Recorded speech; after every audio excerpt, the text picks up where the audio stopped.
Rama dari tim Pro dan di sebelah saya Anissa Safitri dari SMA Negeri 2 Siak Hulu. Di sini saya sebagai pembicara kedua dari tim kontra dan di sebelah saya Ayu Winda Lestari dari SMA Negeri 2 Siak Hulu sebagai pembicara ketiga dari tim netra. Sosial media menjadi pengaruh terhadap penyimpangan para pengguna. 1. Gangguan kesehatan fisik. Dengan menatap layar gawai terlalu lama, terlebih dalam jangka waktu panjang, dapat mengganggu kesehatan seperti miopi. Selain itu, kita juga berpotensi mengalami mata kering, mual, dan pusing. Hal lain yang juga mungkin dapat terjadi adalah memicu rasa sakit atau pegal pada leher karena terlalu lama menunduk. 2. Menimbulkan gangguan mental. Kini, seseorang kerap kali menggunakan sosial media untuk mengekspos kehidupan pribadi demi tercipta citranya tertentu di mata orang lain. Oleh karena itu, kita akan sering melihat konten yang mengundang kekaguman, ketertarikan, bahkan keinginan untuk mendapatkan atau memiliki yang sama dengan orang tersebut. Tanpa kita sadari, kita akan membandingkan diri kita dengan orang lain, merasa gelisah, iri, cemas, bahkan frustasi. 3. Terpapar konten negatif. Di jagat internet, ada jutaan informasi dengan berbagai bentuk konten dapat diakses dengan mudahnya. Sosial media yang menjadi platform berbagai konten dari para pengguna sangat berpotensi memunculkan konten-konten negatif dengan unsur sara. Konten tersebut tidak sangat baik dikonsumsi oleh masyarakat, terutama anak-anak serta remaja. 4. Terpapar hoax. Karena banyaknya informasi yang tersebar di sosial media membuat masyarakat sulit membedakan informasi valid atau sekedar berita bohong atau hoax. Karena itu, kita wajib mengecek validitas sebuah informasi terlebih dahulu dari sumber terpercaya dan tidak langsung percaya sepintas tidak jelas di sosial media. 5. Mengganggu relasi. Menggunakan sosial media secara terus-menerus membuat kita lebih fokus pada dunia maya dibanding dunia nyata. Hal ini menyebabkan relasi dunia nyata menjadi renggang baik dengan orang tua maupun masyarakat. Bukan tidak mungkin hal tersebut bisa saja terjadi pada diri kita menjadi pribadi yang lebih tertutup dan sulit bersosialisasi. 6. Bisa memicu kejahatan. Ketika bersosial media, tindak tanduk harus juga diperhatikan. Sebisa mungkin hindari berkomentar atau berbuat sesuatu yang tidak menyenangkan di sosial media. Tentu, hal ini bisa saja membuat orang lain sangat marah sehingga mengincar kita di dunia nyata. Data personal juga harus dijaga dengan baik agar informasi tersebut tidak disalahgunakan oleh pihak yang tidak bertanggung jawab. Dengan hal ini, saya dengan mantap mendukung mosi kita pada kali ini bahwa sosial media adalah penyebab terjadinya penyimpangan sosial. Terima kasih. Di era globalisasi ini, sosial media menjadi media online yang membuat para penggunanya dapat dengan mudah berpartisipasi, berbagi, dan menciptakan. Berpartisipasi dengan adanya sosial media dapat dilihat dengan banyaknya kegiatan-kegiatan sosial yang dapat disalurkan melalui berbagai platform yang ada di sosial media. Saya ambil salah satu contohnya, yaitu penggalangan dana bagi korban bencana alam. Saat ini, ada banyak aplikasi dengan berbagai fitur canggih yang dapat memudahkan para penggunanya menyalurkan dana bantuan sebagai bentuk partisipasi kepeduliannya terhadap sesama.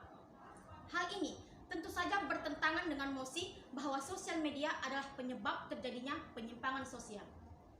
Bagi pelajar, berpartisipasi dengan adanya sosial media dapat dilihat bahwa saat ini pelajar dapat dengan mudah mengikuti webinar yang dilaksanakan secara daring melalui aplikasi belajar yang ada di sosial media. Hal ini tentu saja akan menjadi alternatif pembelajaran yang fleksibel karena tanpa harus keluar rumah serta mengeluarkan banyak waktu serta biaya, pelajar sudah mendapatkan materi pembelajaran lewat siaran online. Selanjutnya, pengguna sosial media dapat saling berbagi. Ketika ada pihak yang berbagi, tentu saja ada pihak yang menerima. Di sosial media, segala bentuk informasi dari berbagai bidang dapat dengan cepat dan mudah dibagikan serta dapat dengan cepat dan mudah pula diterima. Dengan bermodalkan koneksi internet, pengguna sosial media dapat mengakses segala informasi yang ingin diketahuinya maupun informasi yang ingin dibagikannya, baik itu informasi yang sedang terjadi maupun informasi yang sudah terjadi di masa lampau. Bagi pelajar, Sosial media menjadi media berbagi dan menerima ilmu pengetahuan secara luas tanpa adanya batasan ruang dan waktu. Bahkan di masa pandemi saat ini, pelajar dapat dengan mudah menyerahkan tugas yang diberikan oleh guru mata pelajaran lewat aplikasi belajar yang ada di sosial media. Contohnya WhatsApp, Kaizala, Google Drive, dan Google Classroom.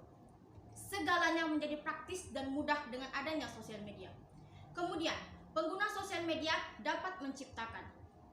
Di era digital ini, sosial media menjadi wadah bagi penggunanya untuk menyalurkan bakat dan minat melalui karya-karya kreatif dan inovatif lewat konten audio, foto, maupun video, atau yang kita kenal dengan konten kreator. Perlu diketahui bahwa seorang konten kreator berpeluang besar untuk mendapatkan penghasilan lewat endorsement yang dilakukan oleh perusahaan yang ingin produknya dipromosikan secara digital. Sosial media menjadi alat promosi yang efektif karena dapat diakses oleh siapa saja sehingga jaringan promosi bisa lebih luas. Dahulu, jika berbicara soal bisnis dan wirausaha, hal itu hanya dijalankan oleh orang yang sudah wajib kerja saja. Namun kini, dengan adanya sosial media, hal itu tidak berlaku lagi. Banyak mahasiswa, bahkan pelajar yang sudah menjalankan bisnis online. Alasan mereka pun sederhana, karena bisnis online lebih praktis dan tentu saja pendapatan yang didapat cukup besar. Keberhasilan inilah yang mendorong pelaku usaha mikro kecil menengah untuk perlahan-lahan beralih ke bisnis online. Dengan adanya bisnis online ini dapat menambah pendapatan negara sebab adanya pajak yang dikenakan untuk bisnis tersebut. Dengan adanya bisnis online ini juga dapat mengurangi jumlah pengangguran yang ada di negara kita. Untuk itu, secara tidak langsung, sosial media dapat membantu perekonomian negara serta menciptakan penduduk yang produktif. Dengan ini, saya dengan tegas menolak mosi bahwa sosial media adalah penyebab terjadinya penyimpangan sosial. Sekian, terima kasih. Berbicara tentang sosial media merupakan sebuah media berbasis kecanggihan teknologi yang diklasifikasikan dari berbagai bentuk. Jika kita perhatikan pada zaman sekarang ini, maka akan tampak jelas bahwa tidak hanya intelektual yang menjadi incaran para oknum-oknum yang menginginkan kemerosotan bagi generasi muda. Akan tetapi, spiritualnya pun juga menjadi incaran mereka. Ketergantungan aktivitas remaja dalam berselancar pada sosial media dengan leluasannya yang tanpa batas dan tanpa kata puas, tentu karena kurangnya pengawasan dan perhatian dari lingkungan terdekat, khususnya lingkungan keluarga. Kondisi remaja yang masih tergolong labil membuat mereka masih memerlukan pengendalian terhadap penggunaan sosial media dalam rangka membantu para remaja untuk menyaring pengaruh-pengaruh negatif dari dunia maya. Maka, permasalahan yang akan timbul jika para remaja dibiarkan menggunakan sosial media tanpa pengawasan dan arahan yang jelas akan menyebabkan berbagai perilaku menyimpang, seperti contohnya pelecehan seksual, penipuan, bullying, hingga bahkan akan menyebabkan terjadinya kriminalitas. Namun tentunya tidak itu saja. Setiap sebab juga memiliki akibat. Setiap kerugian pasti juga memiliki keuntungan. Begitupun dengan sosial media ini, juga memiliki sisi positifnya. Lalu, apa saja sisi positif dari penggunaan sosial media ini? Dampak positif dari penggunaan sosial media ini ialah memudahkan kita, para pengguna media massa, untuk berinteraksi dengan banyak orang, memperluas pergaulan. Jarak dan waktu bukan lagi masalah, karena kita akan tetap bisa berkomunikasi dengan teman, saudara, keluarga yang jaraknya jauh.